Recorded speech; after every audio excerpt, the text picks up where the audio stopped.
Lalaki pinatay ang 7 empleyado ng bakery dahil sa pinagplanuhan daw siyang patayin ng mga ito. Pinatay ng lalaki ang 7 kasamahan niya sa bakery dahil pinagplanuhan daw siyang papatayin ng mga ito. Pumutok ang balita nitong Martes, Abril 22, 2025 dahil sa pagpatay sa 7 empleyado ng isang bakery habang natutulog sa Barangay Kupang sa Antipolo City nitong Martes, Abril 22, 2025. Sumuko ang sospek sa mga otoridad matapos ang krimen.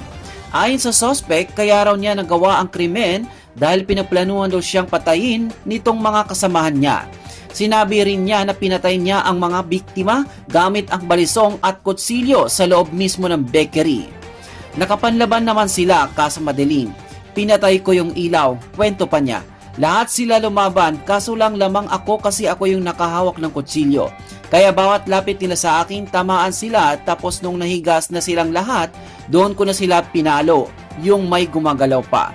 Kung hindi lang sana nila ako pinagplanuang patayin sa unan para sabihin nila sa asawa ko na namatay ako sa bangungot, hindi sana ito nangyari, saad pa ng sospek. Tinanong din ng sospek kung paano niya nalaman ang tungkol sa umano'y plano. Gayunman, hindi malinaw kung sino sa 7 ang tinutukoy niyang kahati niya sa negosyo.